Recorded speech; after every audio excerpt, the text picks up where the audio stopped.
Good morning and welcome to Presence of Light with Charlie Riverman Bergeron. Uh, I hope that came through, and if not, I'll repeat it. Good morning. Welcome to Presence of Light with Charlie Riverman Bergeron.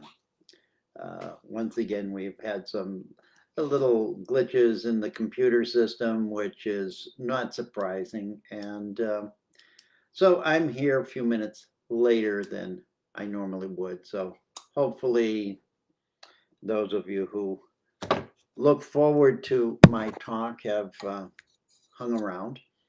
And if not, you'll catch me later. And this is always online here at Humanity Healing. And I want to thank Humanity Healing and congratulate them for their awards that they've received for being such a wonderful public service and a service to humanity around the world. And I have been a member for, I don't even know how many years, 10, 11, whatever, as long as they've been alive. And thank you. Thank you, Chris and Leonie. So with that said, and honoring them, today's topic is returning to joy. And it was an interesting moment this morning when I arose and really didn't know what I was going to talk about, which is usually every Friday. I wait, and on the first card I pulled today, I just do these random pulls. Good morning, Valerie. Good morning, Barbara. Glad you all arrived.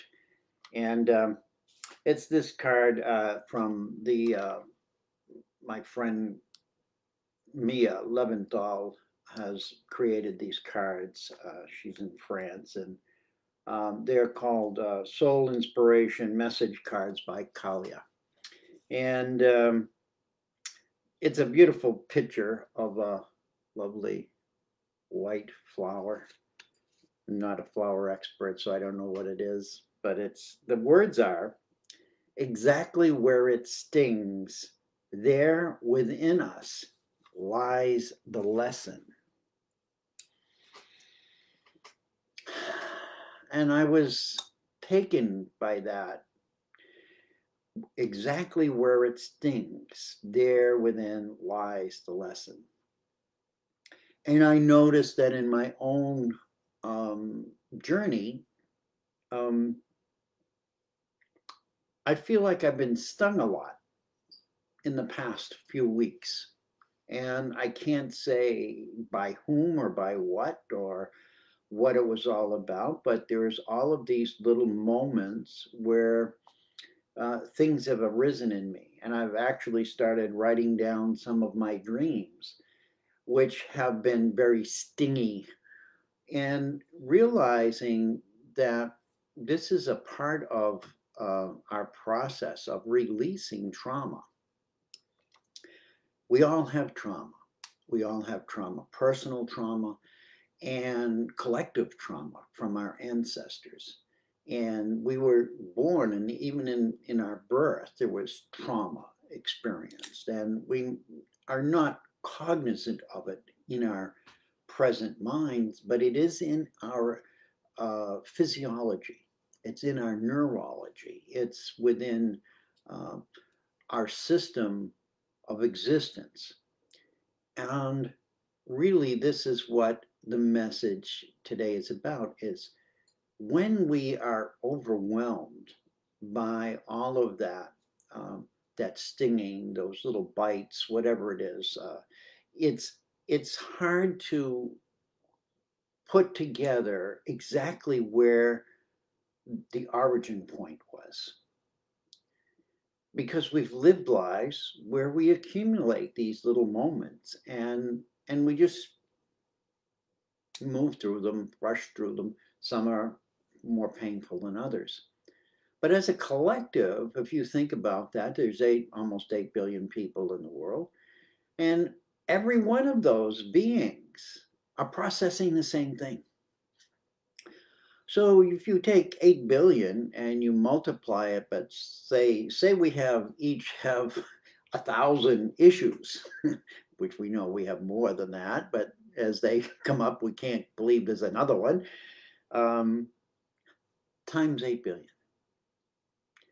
When you look at that, or when you think about that, think about the density of all of those issues, all of those moments of pain, all of those moments of suffering, all those moments of trauma.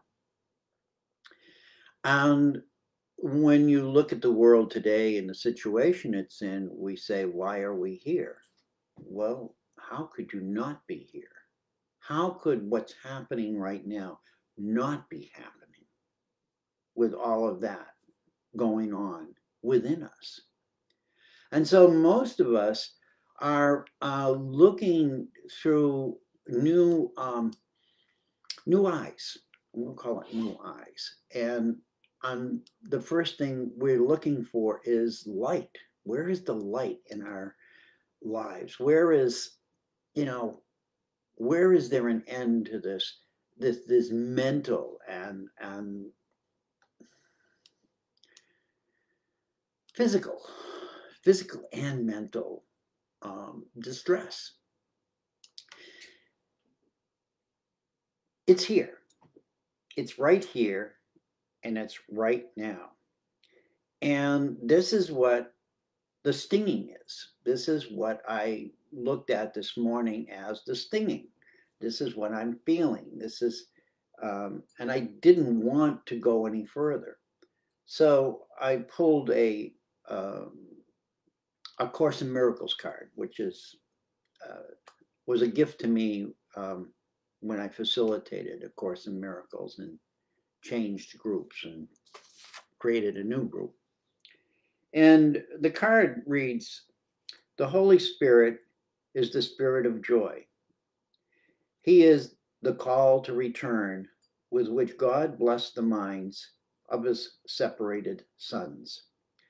This is the vocation of the mind." And as I sat with that, I realized that there's not anything really wrong here. The only thing that is keeping me disconnected from my joy, which is truly who we are, is we are joyous beings, is my own inability to look at what's offering me the pain and let it go. Sounds easy, and we all know that it's not an easy task. And this is what I'm here to remind myself of. And as I remind myself, I'm here to remind everyone that I encounter. And so this is a moment of our human experience that is very precious. It's not something to be feared. It's not something to be anesthetized from. It's not to be dismissed, but it is to be gently moved through. And when I use the word gently, I use that with the sense of kindness, the kindness we would give to an animal that's been injured or a child that's injured. We need to come back and give ourselves that nurturing, that loving kindness, that light. We need to reflect that light on ourselves as wounded children. And I look at this as a wounded child. And I'm 72 years old. How can I be a wounded child? I've lived all this life. Look what I've done. Look what I've been through. I've survived. I'm a hero. All of these adjectives and things we feel so accomplished. And yet, there is still that precious child within all of us. And what we're experiencing right now is fear and chaos, an abundance, if you will, of fear and chaos. And it comes from many, many sources. I'm not going to try to pinpoint one, although there's a major one that I will end up speaking about. But it doesn't matter. It all trickles down into our ability to find joy in our lives. And every time, it's like a raindrop. One raindrop is not a problem, but if you've got 60 million of them hitting you at the same time, it's not pleasant. So here's something that is beneficial for us to go through, to become aware of perhaps where we're making errors or where we're neglecting our own true self or the ones we love. It's about becoming aware. And when we become aware of what we're doing that is perhaps out of alignment or negative, has a negative effect to us, we take on a bit of shame, and because we've been trained to experience shame. We've been shamed as children. We were, brought up in a world that we have rules, and there's nothing wrong with rules. It's just when rules are enforced beyond their necessary expression, or rules are held by punishment and suffering. And we've all been through this. Right? What your story is, my story is everybody else's story, just in a different color and just in a different set of words. So what we're looking at is the human experience as a totality, and each one of us have an individual piece in that. The challenge right now is, how do we come back? How do we come back to joy? How do we come back to a place of lightheartedness? How do we come back to a place of less judgment? We're always going to have some sort of judgment, but lessen that so that we're not taking up arms against each other, that we're not trying to deny each other the right to speak, where we once again enjoy what we claim to have is freedom. When we restrict the freedom, we create a container. And whatever goes on in that container never gets expressed outside of that container because of fear. And fear creates physical and mental distress. It's real simple. It's not a brain science here. You don't need a doctorate to figure this out. So in this moment of our human experience and what we're going through is a really revelation. It's a turning point in the history of humanity. The whole collective of humanity from this point on will change, just like it did when we perhaps roamed the world and didn't have many tools, and we lived in caves, and we, et cetera, et cetera. We've evolved to this place. And if we don't take this moment to address who we are and what we're doing, we're going to create a situation for future generations that they're going to have to work harder to move through. So we have this opportunity, the shifting gates. We have the opening of the star gates for Sirius on the 8th, the Lion's Gate. But we have this also right now in universal time, this change from Pisces to Aquarius, where we have this golden opportunity to rewrite what has been written, and not to give anyone more power over anybody else, but to bring it back closer to the true purpose and the true meaning of what living as a human being is. You are the light. That's my message. You are the light. I say that all the time. You know that. I've been that. I share that. And it's through the light that the joy comes, because joy is a fragment of light. That there's not a whole lot of joy in darkness. There's not a lot of any real emotion in darkness. It's either blank with no emotion, or we create stories in that darkness. And most of those stories are fearful because we are attuned to seeing with our eyes and we don't see anything. So we imagine all kinds of things. And most of the time we imagine the worst case scenario rather than the most positive scenario. If you look around the world today, what do you have in the media feeding you? Fear. They're feeding you darkness, they're feeding you fear. And whether it's intentional or not is irrelevant to me at this point in time. I have my own opinions, and as we all do. The key for us right now is to overcome it. It's not about making it right or wrong or waving a flag or he's right, that's irrelevant at this point.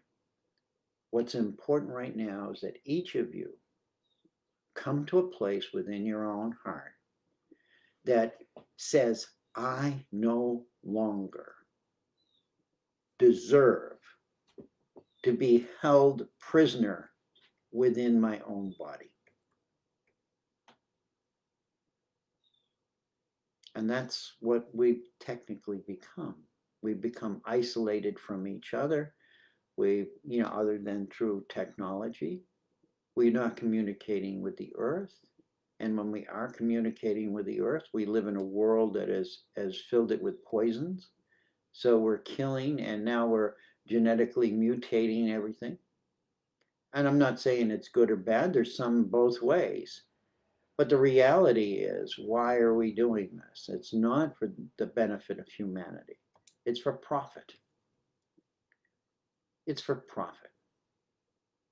And that gives them an opportunity over others. It's separation. I always love the trickle-down effect. Yes, water trickles down from the mountains and creates the rivers. But that doesn't mean in humanity that's a necessary process. In humanity, part of humanity is sharing. It's enjoying and embracing. It's recognizing each other as equal, as not separate. And we've gone far from the beaten path. I'm reminded of our ancestors and how they were overwhelmed by how we live today. And the message that popped up was the movie Aluna, which the Kogi from South America, from the Sierra Nevada de Santa Maria, came down. They've isolated themselves for hundreds of years. And they came down to give everybody a message because they could see from where they are in their lifestyle, which is primitive to us, but perfectly justifiable to them, that we were destroying our ecosystem. And this was a movie that they came out and into civilization to help us understand And that's 20 years ago. And what have we done in the past 20 years? We've defied all of anything they said and kept going and going and going out of our craziness for more, more, more, more, more, more, more. But it's not more real, it's more damaging. We now have frequencies and we have electromagnetic systems that are creating distortion in our bodies. We're polluting, we've polluted water. We have all of this that's happening isn't because it's just, oh, it's just going to, it would happen without us. We are the ones who are responsible. And we're beginning to take that on in reality and feel real shameful about that, and really to look at that and ask ourselves, what can we do? And this adds, with the isolation from each other, a deep and dark part of ourselves to arise. In that arising, we're all experiencing different difficulties. Some are mental, some are physical, some are a combination of both. We can blame a virus or something for what it's doing. It's responsible for what it does. But we have to take responsibility to honor who we are. And that by making rules and laws and regulations, it's not going to contain anything. It's not going to contain evolution. We cannot stop evolution. We cannot manage evolution. And this is what we've begun to do.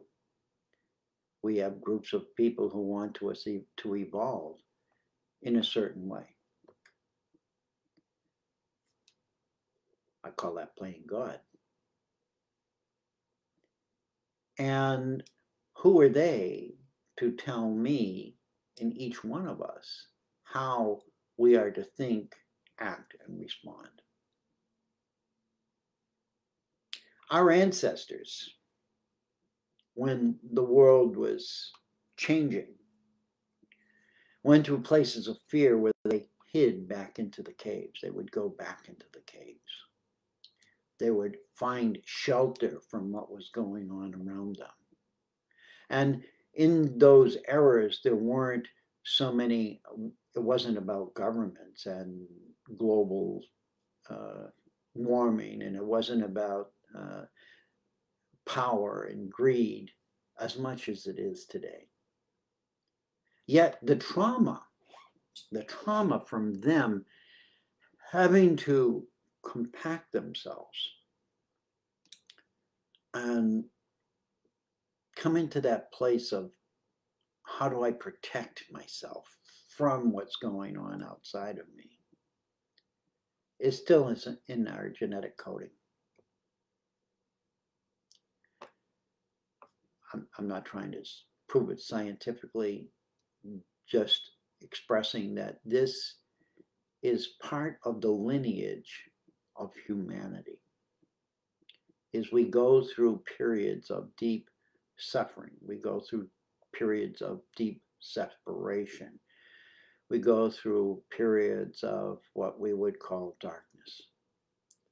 And the message today is, come back to the light.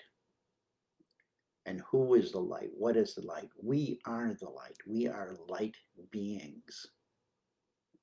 And it's through the light that our relationship to each other and the world will become more beneficial. Just think of planet Earth without the sun. What would planet Earth be without the sun? It would be like the moon. You know, I mean, it would just be barren. Not that there's not living things on the moon. Oh, there's plenty of life on the moon. We just don't recognize it from our human perspective. Yeah, we'll go up there and mess around with it because we think that We're supreme. We rule the universe. That's how crazy we've become. So what's message now is to come back to joy. And that should be our primary function right now, is how do we find joy? And I'm not meaning sensual pleasure. I'm talking about happiness. I'm talking about satisfaction. I'm talking about fullness, wellness within our complete energetic and physical systems. We live in a world now that we're being bombarded with medicine, medicine, medicine, medicine. Pill for this, a pill for that, a this for that, a shot for that. When in the history of humanity have we needed this? Well, our ancestors knew that Mother Earth had all of this, and we would go and pick certain flowers or plants, and we knew if we took this plant, and there are still people who understand that. But that's being erased because they want you to have their manufactured medicine, which comes from those plants, but they've manipulated it and twisted it, and they've changed the genetics of it, and they're playing this game of we can change everything.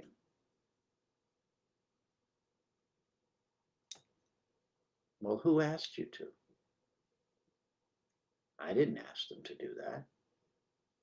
I like to be comfortable. I like to have food. We all like to have food and shelter. We're not accomplishing that. How many people are homeless? How many people are starving? Why is still the heart failure is the #1 killer of people in the world? You don't die from the disease, you die from your heart stopping. And what are we producing that's stopping hearts from beating? In all of this technology, in all of this medicine, wonderful, brilliant, brilliant beings that can create all of this. What would happen if we all focused on what was the most beneficial for planet Earth and us together? So I'm lecturing now. I apologize for that, but I get carried away with my own inner emotion. And in speaking of our, ancestors, this is what we have to come back to remember, that our ancestors did express joy. They danced, they sang, they came together in ceremony. And part of that is the deeper relationship of knowing that together as a whole, we are far more powerful and far more beneficial to each other than as separate individuals. And they had a synchronicity with Mother Earth because they knew that their life sustenance, that was their bodies, was coming from Mother Earth. And so there was a deeper relationship with our planet and what else was growing, all other life, be it vegetable or fungus or whatever. Then they understood that relationship, and we've broken that. And we've created machinery and technology that is destructive to it. And we've changed the frequency waves of the planet. So now that, and I'm going to say this, a lot of these weather patterns are caused by these electrical or electronic waves. We have disturbed the frequency of planet Earth to a level that if it continues, planet Earth will be lifeless. And it isn't an act of God, it's an act of human. What can we do about that? Let us come back to finding the joy within ourselves. Let us come back to no longer feeling like a slave. Let's come back to no longer assuming responsibility for something because somebody else says you're doing this and you're in violation. Let's stop looking at being violated. Let's start looking at not violating each other. What can we do to enhance? What can I do to enhance your life? What can I do to make your life better? What do I have to offer you? What do you have to offer me? What can I do for you today? Can I make you smile? Can I give you a hand that says I care? We've got to come back to this human relationship and get out of this electronic gizmo crap. Because this is where they want you to go. They, the infamous they, those who have seen the future and they've got this plan for the future where their life is wonderful.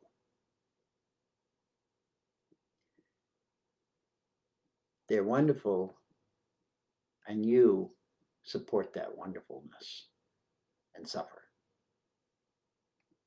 Let's leave the suffering at the threshold here. We're moving into a whole new set of energies, and we're actually being disconnected from it. And it's our responsibility to reconnect back in spite of what everything is being done. And it's really simple. It's about opening your hearts. It's about coming out of our caves. It's about letting go of the fear. It's about listening to the leadership and discerning what is beneficial for all of us and what is not beneficial for all of us. We have all this technology. We can send people to go for a joyride to the stars, but we're still trying to drill for oil and destroy the structure of Mother Earth and disrupt it and imbalance it even further when there is absolutely no need for it. Other than, this is the way we've always done it, this is the way we've made billions of dollars, this is the way we've governed countries, this is the way we own you.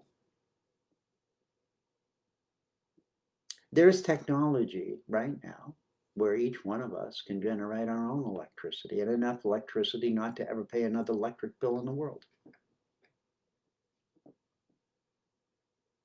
This is the wisdom that's there. We have medicine now, or medical practices that require no medicine. The people who talk about that are being banned from expressing it.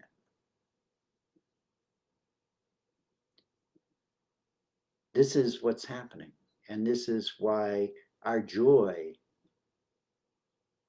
is being diminished and squashed, and fear is taking over our bodies.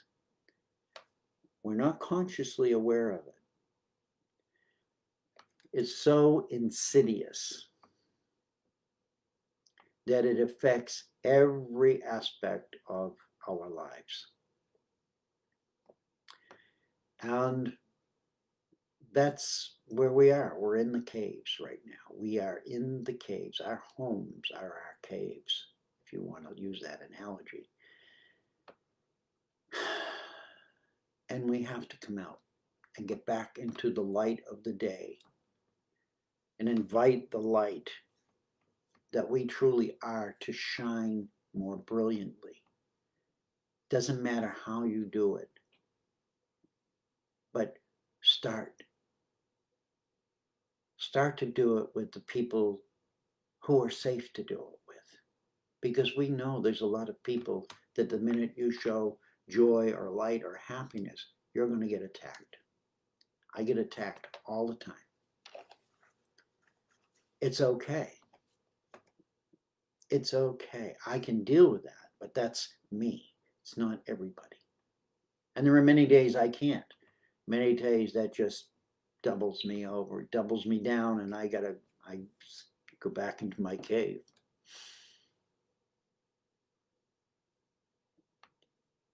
It's time to show the world who you truly are. It's time to show the world that we are one.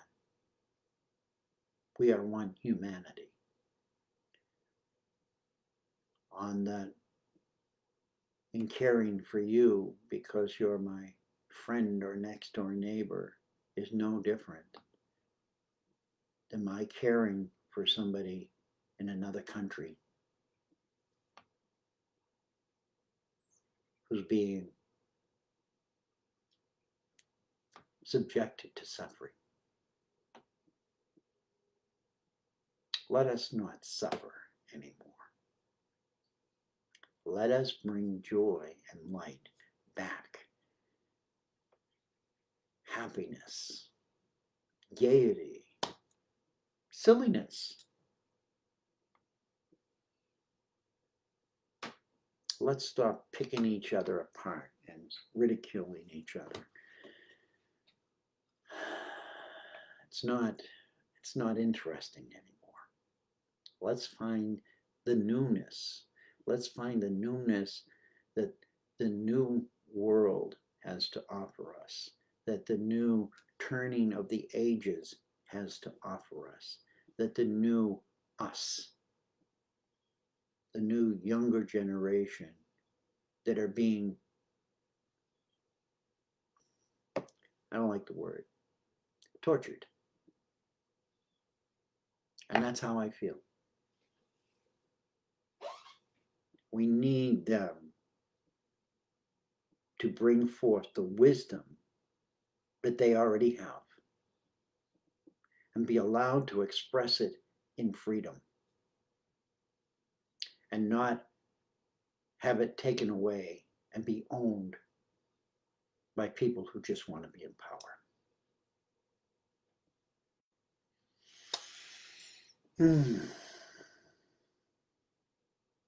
What are the last words of my show notes are, let us celebrate our joy first within our minds and hearts.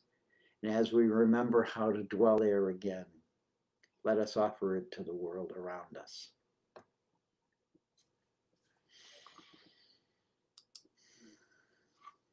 I want to thank you all for being here with me today. Thank you. Thank you. Thank you. True freedom is worth exploring. Yes. Creative flow is the operating rule of the cosmos. A quote by Deepak Chakra. Thank you, Wayne. Thank you all. Thank you, Sarah Louise, for your yes. Thank you all for being a part of this journey. Not just listening to me. There are many people who are speaking probably much more profound things than I am. I just come from my heart. And as I move through, I realize that I am just you in a different body, in a different place where my mindset is a little different because of my near-death experience. Doesn't make me any better or any different than you, really, because when you learn that you can tap into that part of yourself without having to go through that experience, everything changes. It's the world around us that tells us we can't. And they don't want us to, because when we do, we start to see the errors. We start to see the points of containment. We start to see the lack of freedom, the lack of fresh air that we need to live, to exist, and to be humanity. We're not robots. We were not born to be robots, never have been.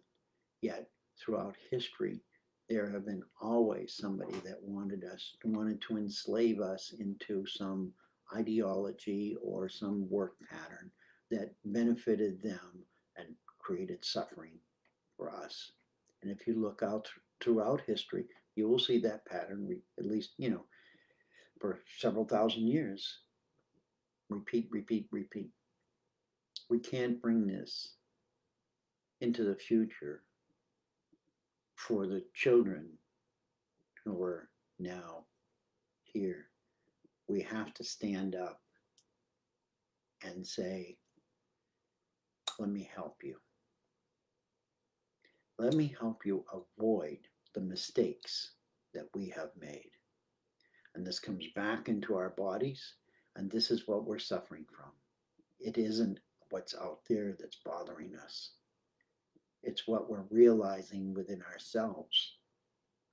And knowing and being able to forgive ourselves and to be able to admit to ourselves and say, I don't have to do that anymore. I'm free, and release it. That's the part that is so important right now.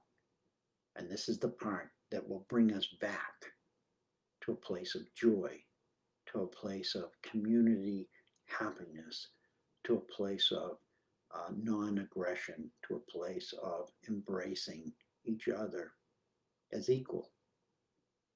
And knowing that when I look at you, I see myself, and I'm not ashamed. When I look at you, I'm not fearful. When I look at you, I see myself. And yet know that you're doing it completely differently. But we're doing it from our hearts. And I never apologize for lecturing. Well, that's my, human training. This is what's been running in our heads. And so I laugh. And it's, this is again part of overcoming all of these shoulds and shouldn'ts. And it's as simple as that. Somebody, when we were a little kid, said, don't do that. And we couldn't figure out why. They just said, don't do that. If we did it again, we get slapped. And so what would we learn? If we don't do what somebody says, we get punished. So what do we hear now?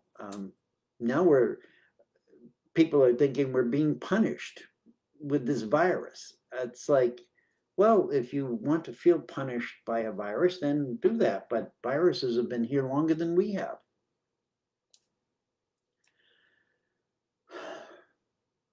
Hello, this is planet Earth.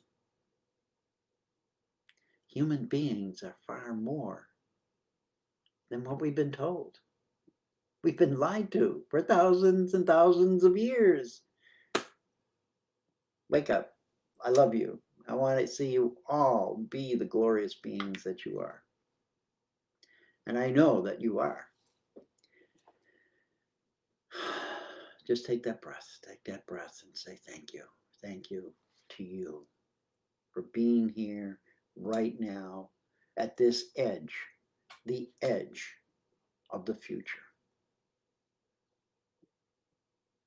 You are needed very much. And you don't have to be the leader, and you don't have to be the last of the pack. It's sort of like when the birds migrate, when they flock. There's a name for that. I can't remember it. But they flow in these beautiful formations. Did they think that? Do they sit in their little brain and say, oh, everybody's going to turn? No, they go with the flow of the energy. And the flow of the energy right now is telling us that humanity has to evolve.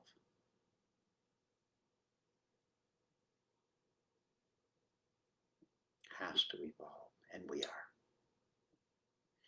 I love you. I thank you. I respect you. I am you. You are me. We are unity. And I say that as a blessing to each of you. It's not something that's just a fancy gizmo. I say it from my heart. And I thank each and every one of you for being present and for being open to listen. And thank you for being part of Humanity Healing. As I said, I honor them and the work that they've done. I can't say enough of what Humanity Healing has done for me over these years. And I know that it is doing the same for you. And this is what we are. Very shortly and concise. Humanity Healing. We'll see you next Friday, and hopefully I'll be on time. One never knows. Time is what it is. Bless you all, and thank you all for being here. It's my joy to be here. Thank you.